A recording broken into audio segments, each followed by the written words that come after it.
집으로 돌아온 한 남자는 두 딸이 사라졌다는 사실을 깨닫습니다. 바닥에는 피가 길게 번져 있었고 그 흔적은 뒷마당까지 이어지며 뒷문은 부서져 있었습니다. 당황한 그는 총을 챙겨 곧장 딸들을 찾아 나섭니다. 그러다 딸의 인형을 발견하고 고개를 든 순간 믿기 힘든 광경과 마주하게 됩니다. 몸집이 큰 한 남자가 울고 있고 그 옆에는 두 아이의 시신이 있습니다. 사건 현장에는 다른 용의자가 없고 구조대가 빠르게 도착해 이 남자가 범인임을 즉시 확인합니다. 두 아이의 아버지는 깊은 슬픔에 빠져 자식들을 위해 복수하려 하지만 이상하게도 몸집이 큰 이 남자는 전혀 저항하지 않고 오히려 기이하게 울부짖으며 눈물을 흘립니다. 하지만 그의 탄탄한 몸과 건강한 피부를 보면 아무리 설명하려 해도 그 행동은 이해할 수 없습니다. 경찰서장은 그를 강간과 살인 혐의로 체포하지만 그가 살인범이 아니라 신에 방황하는 천사라는 점은 모릅니다다. 하지만 잔혹한 현실은 바꿀 수 없습니다다. 코피는 한 달 안에 사형을 선고받을 것입니다. 이상하게도 그토록 건장한 체격임에도 코피에 관한 기록은 전혀 없으며 아무도 그의 존재를 들어본 적이 없습니다. 키가 2m 27cm에 달해 경찰들보다도 훨씬 크기 때문에 교도관들은 모두 고개를 들어야 그를 볼 수 있다. 이로 인해 그들은 매우 불안해합니다다. 코피가 화를 내면 상황이 통제 불능 상태가 될까봐 특히 걱정합니다. 그러나 코피는 결코 난폭하지 않고 오히려 어린아이처럼 순종적입니다. 교도소장의 질문에 그는 수줍게 대답하며 자신을 코피라고 소개하는데 이름은 커피와 발음이 같습니다. 코피는 어둠을 아주 무서워하기 때문에 유일한 걱정거리는 감방에서 밤에 불이 꺼지는지 여부입니다. 이러한 반전 때문에 교도관은 웃음을 참지 못합니다. 폴 반장은 그에게 밖에 불은 항상 켜져 있을 거라고 말합니다. 코피는 손을 내밀어 고마움을 표하는데 이 행동 때문에 갑자기 분위기가 긴장감으로 가득 차게 됩니다. 왜냐하면 코피는 폴의 뼈를 쉽게 부술 수 있기 때문입니다. 그런데 폴은 여전히 코피의 손을 잡고 그 손길 덕분에 코피는 폴과 관련된 모든 것을 완전히 이해하게 됩니다. 동시에 폴에게 신비한 힘을 가져다 줍니다. 감방 문이 닫힐 때 폴은 코피가 가장 믿는 사람이 됩니다. 코피는 자신이 최선을 다해 사람을 구하려 했지만 너무 늦었다고 말합니다. 그때 폴은 그 말의 의미를 아직 완전히 이해하지 못하지만 곧 놀라운 일이 벌어집니다. 폴이 혼자 있을 때 코피가 그를 가까이 끌어당깁니다. 폴은 급히 권총을 꺼내지만 코피가 손으로 누릅니다. 옆에 있던 죄수가 큰 소리로 도움을 청하지만 모두 바빠서 도울 수 없습니다. 코피는 폴의 사타구니에 손을 넣습니다. 평생 행복을 잃는다고 생각하기 때문에 폴은 온 힘을 다해 저항하지만 도망칠 수 없습니다. 갑자기 전등이 꺼졌다가 다시 켜지고 이상한 빛이 감방 전체를 밝힙니다. 전압이 점점 올라가서 전등이 이를 견디지 못하고 폭발합니다. 코피는 손을 뺍니다. 폴은 형언할 수 없는 경험을 한 듯이 이전에는 한 번도 느껴보지 못한 상쾌함을 느낍니다. 하지만 그 옆에 있던 코피는 계속 기침을 하다가 얼마 지나지 않아 수많은 벌레를 토해냅니다. 그 벌레들은 마치 고통의 형상을 한 채 공중에 잠시 떠 있다가 이내 재처럼 사라집니다. 폴은 혼란스러워하며 내가 내 몸에 무슨 짓을 한 거냐? 고 묻습니다. 그러자 코피는 자신이 방금 폴의 몸 안에 있던 병을 없애준 것이라고 말합니다. 말이 끝나자 코피는 지친 몸을 이끌고 작은 침대에 웅크리고 누웁니다. 폴은 여전히 방금 일어난 일이 믿기지 않아 화장실로 달려가 봅니다. 무려 20년 넘게 그를 괴롭혀온 요도염이 순식간에 사라졌기 때문입니다. 그전까지만 해도 그는 이 지독한 병 때문에 죽지 못해 사는 나날을 보내야 했습니다. 폴은 고통 때문에 밤마다 잠에서 깨곤 했고 가까운 화장실에 제때 도착하지 못하면 마당에 무릎을 꿇고 해결할 수밖에 없었습니다. 육체적 정신적인 고통은 그에게 엄청난 압박감을 안겨주었고 오랫동안 사랑이 부족했던 아내를 마주할 때마다 폴은 말로 표현할 수 없는 무력감을 느꼈습니다. 하지만 지금은 코피의 도움 덕분에 폴은 곧장 집으로 돌아가 오랜만에 아내와 달콤한 시간을 함께 보냅니다. 두 사람은 오랜 그리움을 풀어내듯 밤새도록 서로를 안으며 깊은 사랑을 나눕니다. 폴은 다시 정신을 차리고 코피의 사건을 조사하기 시작합니다. 아무리 생각해도 코피의 성격은 너무 온순해서 범죄를 저지를 사람으로는 보이지 않았기 때문입니다. 그러나 사건 기록을 보면 볼수록 폴은 충격을 받습니다. 희망으로 가득해야 할 어느 아침인데 시골 농가의 두 딸이 갑자기 실종되고 마당에는 길게 이어진 핏자국과 부서진 뒷문만이 남아있었습니다. 현장에 도착한 사람들이 마주한 것은 참담한 진실이었습니다. 코피는 곧바로 강간과 살인 혐의로 기소되었고 사건은 빠르게 결론지어졌습니다. 하지만 폴은 그 진술을 항상 의심하고 코피에게 전과가 있는지 알기 위해 사건 담당 변호사를 찾아갑니다. 보통 이런 잔인한 범죄를 저지르는 사람은 익숙한 전과자일 가능성이 높기 때문입니다. 하지만 변호사는 폴에게 코피의 신상은 아주 평범하다고 말합니다. 당시 미국은 대공황 시기로 국민의 3분의 1이 실업 상태였으며 누구든지 언제든지 극단적인 행동을 할 수 있는 상황이었다는 겁니다. 폴의 의심을 잠재우기 위해 변호사는 자신의 아들을 데려옵니다. 예전에 귀엽고 작았던 강아지를 키웠지만 아무도 예상하지 못한 어느 날 그 강아지가 갑자기 미쳐 날뛰며 변호사의 아들이 한쪽 눈을 잃는 비극이 벌어졌습니다. 평범한 개도 이렇게 변할 수 있는데 하물며 저런 거대한 흑이냐. 변호사의 이 말은 분명한 편견이 담긴 말 때문에 폴은 코피의 사건을 잠시 접어둘 수밖에 없습니다. 폴이 담당하는 감방은 사형수들이 수감되는 곳으로 바닥이 초록색으로 칠해져 있어서 그린마일 초록길이라고 불립니다. 사형 집행일이 다가오면 교도관들은 사전에 리허설을 진행합니다. 이번 주의 집행 방식은 총살이 아니라 훨씬 고통스러운 전기의자입니다. 죄수는 전기의자에 단단히 묶이고 머리카락이 모두 밀린 후 전류가 잘 흐르도록 물에 적신 스펀지가 머리에 올려집니다. 이는 전기가 신체를 통과할 때 죄수가 겪게 될 고통을 최대한 줄이기 위한 절차입니다. 이 모든 과정은 피해자 유가족들이 지켜보는 가운데 진행됩니다. 폴은 비록 교도관이지만 죄수의 마지막 순간을 최대한 존엄하게 지켜주려 노력하는 따뜻한 사람입니다. 그 악랄한 교도관의 이름은 바로 퍼시입니다. 이 교도소에서는 모두가 퍼시를 싫어하지만 다들 일자리를 잃을까봐 차마 입을 열지 못합니다. 그래서 폴은 퍼시를 내보낼 구실을 찾을 수밖에 없습니다. 그런데 웬걸, 그는 화풀이를 하려고 한 죄수의 손가락 3개를 아무렇지도 않게 꺾어버립니다. 그 죄수는 원래도 신경이 곤두선 상태라서 언제 터질지 모르는 시한폭탄 같은 인물입니다. 하지만 퍼시는 전혀 개의치 않고 오히려 더 끔찍한 행동까지 저지릅니다. 형 집행일이 금세 다가오고 마지막 절차에 들어가기 전 죄수는 머리를 삭발당합니다. 아마 이 순간 그는 진심으로 속죄하며 선한 사람이 되고 싶었을지도 모릅니다. 그는 마음속으로 생각합니다. 사람이 자신이 저지른 잘못을 진심으로 뉘우친다면 인생에서 가장 행복했던 시절로 돌아가 그곳에서 영원히 머물 수 있지 않을까. 이런 생각은 우연히도 폴 판장의 믿음과 닮아 있었습니다. 그는 언제나 최선을 다해 죄수들을 위로해 왔으니까요. 가족들이 모두 도착하면 죄수는 전기의자에 단단히 고정됩니다. 거친 숨소리 속에서 부반장이 마지막 선고문을 읽어 내려갑니다. 잠시 뒤 의사가 청진기를 들고 사망 여부를 확인하지만 결과는 예상과 다르게 나옵니다. 그럴 때마다 절차는 처음부터 반복되며 죄수의 심장이 완전히 멈출 때까지 계속됩니다. 집행이 끝난 후에도 퍼시는 죄수를 모욕하는 걸 잊지 않습니다. 마치 그게 그의 뒤틀린 욕망을 만족시키는 것처럼 보였습니다. 보다 못한 부소장이 그를 끌어냈고 어차피 죄수는 이미 벌을 받았습니다. 하지만 퍼시는 전혀 신경 쓰지 않았습니다. 자신이 따돌림당하고 있고 폴이 자신을 하루빨리 쫓아내려 한다고 믿었죠. 퍼시는 말없이 있었고 다음 사형 집행만 직접 하면 고연봉 정신병원으로 옮겨질 수 있었습니다. 폴은 도무지 이해할 수 없었습니다. 승진 기회를 포기하면서까지 그 변태적인 욕망을 채우려는 퍼시가 말이죠. 퍼시는 욕설을 퍼부으며 감방 안에 물건들을 마구 뒤지기 시작하고 그 소란스러운 소리에 폴과 부소장이 곧바로 달려온다. 퍼시가 감방을 뒤지고 있는 모습을 본 부소장은 그만두라고 조용히 말하지만 폴이 살짝 신호를 보내자 상황을 눈치챈 부소장은 일부러 퍼시에게 계속해보라고 말한다. 그 후 두 사람은 말없이 퍼시가 애쓰는 모습을 지켜보고 쥐를 찾지 못한 퍼시는 점점 짜증을 참지 못하고 분노를 터뜨린다. 부소장은 죄수들이 겁에 질려 정신적으로 무너졌으니 이제 그만두라고 조용히 타이르지만 퍼시는 말도 안 되는 변명을 늘어놓으며 끝까지 반박한다. 결국 부소장이 더는 참지 못하고 한마디 하려는 순간 퍼시는 자신이 주지사의 친척임을 들먹이며 대래 협박한다. 그때 폴은 저런 인간 때문에 직장을 잃는 건 의미 없다고 생각하며 곧바로 말리고 퍼시가 나아질 기미조차 없자 한 걸음 다가가 단호하게 경고한다. 앞으로 이곳에서 누구라도 다시 협박하면 더는 동료로 봐주지 않겠다는 입장을 분명히 하고 직장을 잃더라도 더는 참지 않겠다는 태도를 드러낸다. 퍼시는 잠시 움츠러들었지만 이후로도 쥐에 대한 분노를 좀처럼 사귀지 못한다. 그러던 어느 날 예상치 못한 일이 벌어진다. 손가락이 부러졌던 딘의 방에 쥐가 나타난 것이다. 딘은 그 쥐와 친구가 되었고 징어씨 라는 이름까지 붙여준다. 딘의 훈련을 받은 징어는 굴러가는 통 위에서 묘기까지 부릴 줄 알았고 옆에 있던 코피는 농담 삼아 혹시 서커스단에서 탈출한 거 아닐까 라며 웃는다. 교도소 안에 오랜만에 웃음소리가 퍼졌지만 퍼시가 등장하면서 분위기는 금세 얼어붙는다. 폴은 퍼시에게 징어가 머물 수 있는 상자를 찾아보라고 시키며 그의 의도를 떠보려 한다. 뜻밖에도 퍼시는 쾌히 수락했고 아무도 그 속내를 알 수 없었다. 얼마 지나지 않아 교도관들에게 정신병원에서 사형수 한 명을 데려오라는 지시가 내려진다. 그의 이름은 윌리엄. 이 남자는 전국을 떠돌며 온갖 악행을 저질렀고 결국 임산부를 포함해 3명을 살해한 죄로 사형을 선고받은 인물이었다. 하지만 교도관들이 도착했을 때 윌리엄은 질문에도 반응하지 않았고 스스로 옷조차 입지 못할 정도로 멍한 상태였다. 모두가 긴장을 풀고 이송 중에도 제대로 제압하지 않은 채 데려오게 된다. 하지만 코피는 폴에게 조심하라고 경고했고 아니나 다를까 윌리엄은 수감구역에 들어오자마자 퍼시의 얼굴에 팔꿈치를 날리고 다른 교도관의 목을 수갑으로 조르며 난동을 부린다. 폴은 그를 막으려다 급소를 맞고 전투불능 상태에 빠지게 되고 두 사람만으로는 윌리엄을 제압할 수 없는 상황이 된다. 위기는 점점 고조되고 폴은 가까스로 몸을 일으켜 권총을 꺼내 항복을 요구하지만 윌리엄은 교도관을 인질로 삼아 버틴다. 가장 좋은 위치에 있던 퍼시는 겁에 질려 그대로 얼어붙고 인질은 점점 숨이 막혀간다. 결국 폴이 방아쇠에 손을 대려던 찰나 부소장이 퍼시의 곤봉을 집어들어 윌리엄의 머리를 가격해 그를 제압한다. 교도소에 들어오자마자 문제를 일으킨 걸 보면 윌리엄은 결코 만만한 인물이 아니었다. 다음날 폴은 아내가 직접 구운 옥수수빵을 코피에게 가져다주며 자신이 예전의 자신감을 되찾게 해준 데에 대한 감사를 전한다. 코피는 그 빵을 딘과 징어에게도 나눠주지만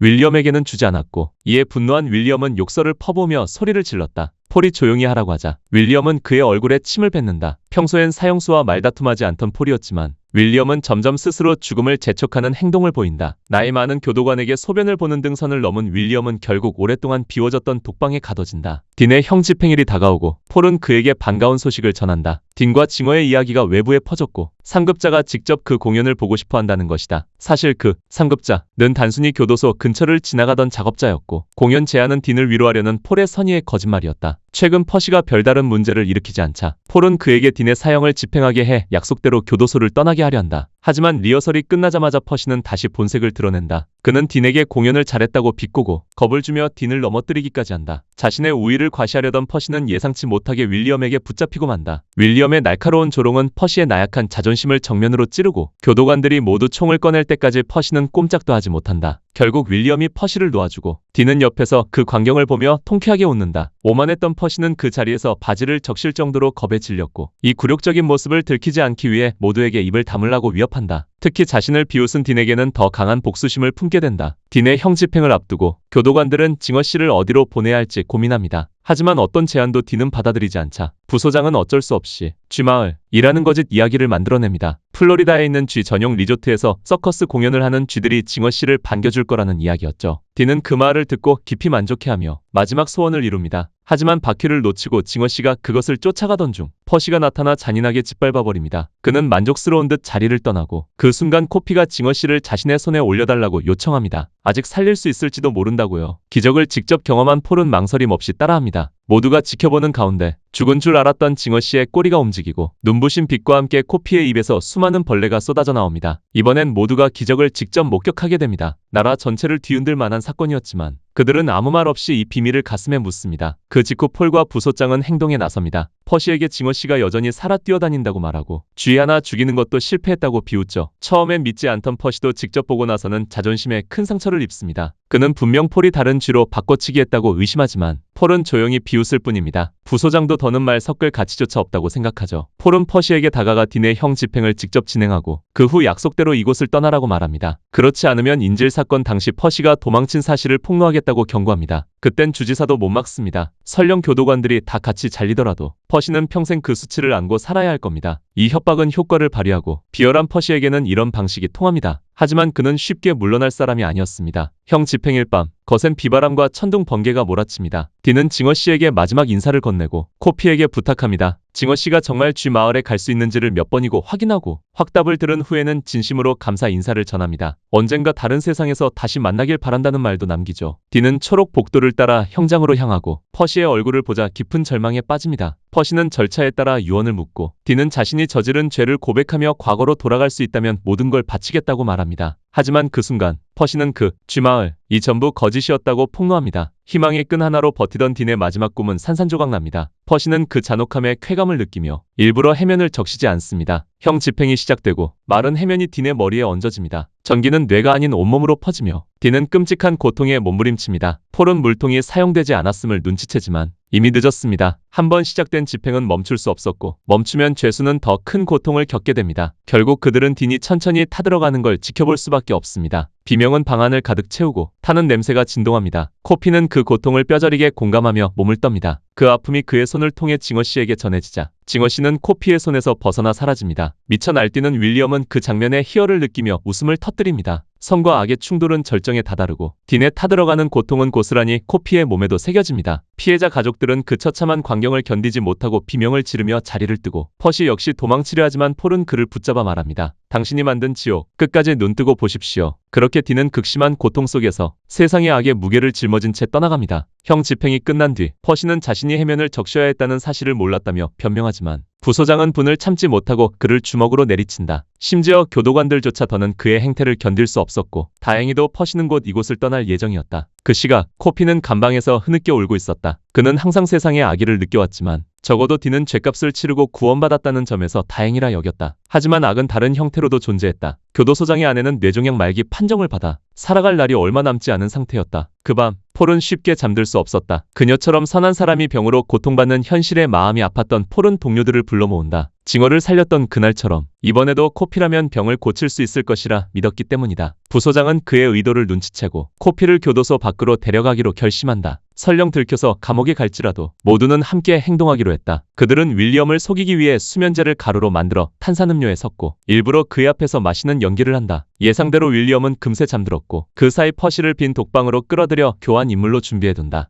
혹시라도 누가 점검하러 오면 퍼시를 코피 대신 내세우기 위한 계획이었다. 모든 준비를 마친 순간 폴이 아직 설명도 하지 않았는데도 코피는 모든 걸 이미 알고 있는 듯 조용히 미소 지었다. 그런데 뜻밖의 일이 벌어진다. 분명 수면제에 취해 쓰러졌어야 할 윌리엄이 갑자기 눈을 떠 코피의 손목을 붙잡는다. 그 순간 코피는 윌리엄의 모든 죄악을 보고 느낀다. 그는 인간의 탈을 쓴 악마였고 그의 악행은 코피의 몸을 떨리게 만들었다. 그로 인해 전등은 폭발하고 감방은 혼란에 빠진다. 다행히 수면제가 늦게나마 작용해 윌리엄은 다시 잠들었고 별이 가득한 하늘 아래 코피는 아이처럼 기뻐하며 밤하늘을 바라본다. 카시오페이아 별자리는 우아한 여인처럼 빛나고 있었고 달빛은 그들의 길을 환하게 비쳤다. 코피는 비에 젖은 나뭇잎을 집어들고 깊이 향을 들이마신다. 그 향기는 자유와 생명의 냄새였다. 부소장은 혹시 모를 상황에 대비해 총을 챙겼지만 결국 아무 쓸모도 없었다. 그들은 교도소장 집에 도착하고 그들을 맞이한 것은 교도소장의 총구였다. 그는 죄수가 난치병을 고칠 수 있다는 말을 믿지 못한 것이다. 하지만 마치 부름을 받은 듯 코피는 아무 말 없이 조용히 그의 총구를 잡는다. 그 순간 교도소장은 설명할 수 없는 평온함을 느끼고 총을 내린다. 원래 다혈질이었던 그의 아내도 코피를 보자마자 마음이 가라앉았다. 그녀 앞에 선 코피는 자기 이름을 밝히고 이내 그녀의 병을 알아챈다. 그리고 입으로 그 고통을 빨아들이기 시작한다. 강한 에너지로 인해 시간이 멈춘 듯했고 시계는 산산조각 나고 땅까지 흔들렸다. 모든 것이 끝난 뒤 교도소장의 아내는 마치 새 생명을 얻은 듯 생기가 돌았고 이번엔 코피의 입에서는 아무것도 나오지 않았다. 그는 괜찮다고 말했지만 그의 상태는 눈에 띄게 나빠져 있었다. 교도소장의 아내는 자신이 병을 앓기 전 기억까지만 남아있었고 모든 일이 마치 긴 꿈 같다고 느꼈다. 그녀는 다시 코피의 이름을 물었고 그는 따뜻한 목소리로 대답한다. 어디선가 본 듯한 얼굴이라며 그녀는 꿈에서 둘이 어둠 속을 함께 걷다 결국 빛을 만났다고 말한다. 그리고 그녀는 목에 걸린 목걸이를 풀어 코피에게 건넨다. 다시 만난 인연을 위한 선물이었다. 하지만 코피의 상태는 점점 악화되었고 모두는 서둘러 그를 감옥으로 데려간다. 그는 형 집행일까지 버티지 못할 수도 있었지만 그것이 바로 그가 스스로 택한 길이었다. 퍼시에 대해서는 이미 할 수 있는 건 다 해봤기 때문에 더는 방법이 없었고 그가 주지사와 관련 있는 가족에게 고발할 건 뻔했기에 모두 직장을 잃을 각오를 해야 했다. 퍼시는 교도소 복도를 거들먹거리며 옷깃을 고쳐 입었지만 그 순간 커피가 장난감 다루듯 그의 목덜미를 낚아채 끌어당겼다. 모두가 말렸지만 커피는 물러서지 않았고 입을 가까이 가져가 자신의 몸에 있던 더러운 것들을 퍼시의 입속에 그대로 전달했다. 힘이 빠진 커피는 그 자리에 쓰러졌고 정신이 나간 듯한 퍼시는 폴을 밀치고 윌리엄의 독방으로 향했다. 꼭 누군가에게 조종당하는 듯한 움직임이었다. 잠에서 깬 윌리엄은 상황을 전혀 이해하지 못하고 계속 퍼시를 조롱했으며 이를 본 간수가 달려와 퍼시를 제압했다. 하지만 윌리엄은 이미 숨이 끊어진 상태였고 동시에 퍼시 입에서는 검은 벌레떼가 빠져나왔다. 이 장면을 본 폴은 커피의 의도를 바로 알아챘다. 왜 윌리엄을 죽였냐는 물음에 커피는 그를 만나는 순간 저지른 모든 악행이 보였다고 답한다. 진실을 알고 싶었던 폴은 커피의 손을 잡았고 그 순간 사건 현장의 영상이 머릿속을 스치듯 지나갔다. 윌리엄은 한 시골 농가에서 페인트 칠을 하던 인부였고 친절한 주인은 그를 저녁 식사에 초대했다. 하지만 윌리엄은 그 집에 두 어린 딸에게 흑심을 품고 밤중에 몰래 창문을 열고 침입해 잔혹하게 살해했다. 그 끔찍한 진실에 폴은 손을 떨며 커피의 손을 간신히 놓았다. 윌리엄은 아이들의 순수한 사랑과 사람들의 선함을 악의적으로 이용해 최악의 범행을 저질렀고 그런 일이 세상에 매일같이 벌어지고 있다는 사실에 커피는 고통받고 있었다. 결국 퍼시는 정신병원에 수감되었지만 이번엔 환자의 신분으로였다. 정의는 늦었지만 결국 찾아왔다. 진실을 알게 된 폴은 커피의 사형을 막을 수 없었고 아내의 조언으로 커피와 마지막 대화를 나누게 된다. 커피는 단지 폴 아내가 만든 옥수수빵을 한 번 더 먹고 싶다고 했고 폴은 진심으로 커피를 도망치게 해주고 싶었다. 100년 후에 하늘 앞에 서서 어떻게 설명할 수 있겠는가? 신의 기적을 파괴한 인간으로 기억될 텐데. 하지만 커피는 이미 너무 지쳐 있었고 이 고통에서 벗어나게 해주는 것도 하나의 선행이라고 말했다. 그는 친구도 없이 외롭게 살아왔고 누군가 자신에게 어떻게 해야 할지 말해주는 사람이 있길 바랐다. 그때 부소장이 나타나 우리가 뭔가 해줄게 라며 함께하겠다는 뜻을 밝혔다. 커피는 죽기 전에 영화를 한 편 보고 싶다고 했고 모두는 그의 마지막 소원을 들어주었다. 그가 본 영화는 전국적으로 인기를 끌었던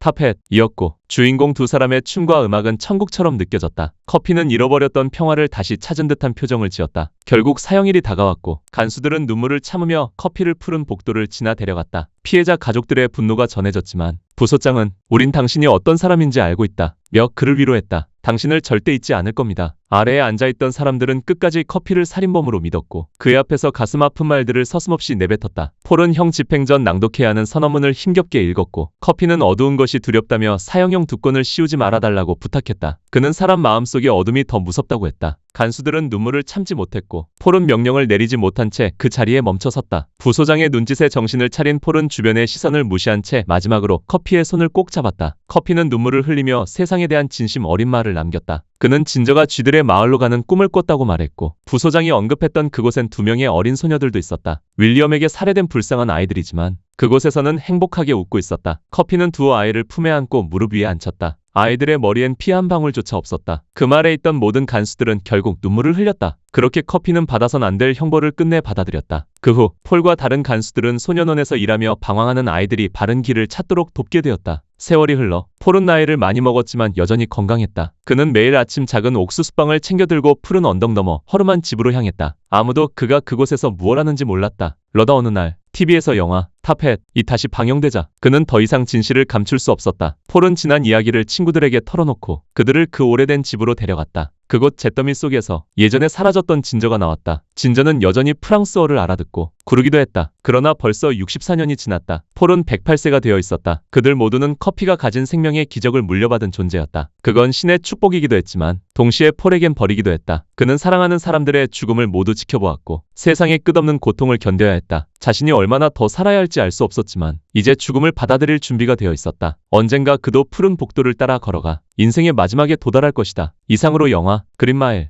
이야기를 모두 마칩니다. 끝까지 시청해주셔서 감사합니다. 안녕히 계세요.